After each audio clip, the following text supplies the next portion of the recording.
네, 지소미아에 대한 청와대의 어떤 전격적인 종료 결정에 정치권은 엇갈린 반응을 내놓고 있습니다. 네, 특히 야당은 국익보다 정권의 이익에 따른 결정이라고 강력하게 반발하고 있는 가운데 여당은 국익에 근거한 판단이라는 입장입니다. 국회 취재기자 연결합니다. 우철희 기자.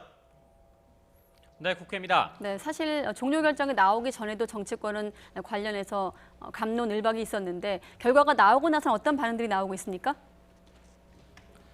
네, 먼저 이 전격적인 결정에 정치권도 다소 놀란 반응을 보이고 있습니다. 연장은 하되 일정 기간 정보 공유를 하지 않는 조건부 연장 정도를 예상했던 분위기였는데요. 특히 야당에서 강력하게 반발하는 모습입니다. 자유한국당 나경원 원내대표는 역사 갈등이 경제 갈등에 이어서 안보 갈등으로 이어지고 있다며 매우 우려스럽다고 비판을 했습니다. 북한의 계속되는 도발 속에 전통적인 한미일 공조가 아닌 북중러 체계로 편입돼 안보 불안을 키울 수 있다는 겁니다.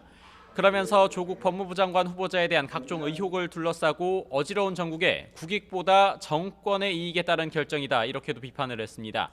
바른미래당 역시 우려 속에 신중한 입장을 보이고 있습니다. 오신환 원내대표는 일본의 경제 보복에 우리가 군사 안보적인 측면으로 대응하는 것이 실익이 있는 건지는 지켜봐야 된다면서도 어떤 파장이 있을지 우려스럽다 이렇게 밝혔습니다. 또 조건부 유지 정도로 예상했다면서 전격적인 결정 배경을 좀 구체적으로 들여다볼 계획이다 이렇게도 언급했습니다. 반면 여당인 더불어민주당은 청와대의 결정을 존중한다면서 일본 정부를 향해 경제 보복을 철회하라고 적극 힘을 싣고 있습니다. 이인영 원내대표도 조금 전에 취재진에게 입장을 밝혔는데요. 한마디로 내릴 수 있는 결정을 내린 것이다 이렇게 언급을 했습니다. 국익과 국민의 의지 또 안보 환경에 근거해서 내린 결정이라는 건데요. 청와대 강기정 정무수석도 국회를 방문해서 각 당 지도부와 만나 입장을 설명했습니다. 여러 의견 수렴을 거쳤다면서도 조국 후보자를 비롯한 국면 전환용 결정이 아니냐는 질문에는 언론에서 마음대로 생각해라 이러면서 불쾌한 기색을 드러내기도 했습니다. 전격적인 한일 군사정보보호협정 종료 결정에 정치권도 이 파장을 예의주시하고 있는데요.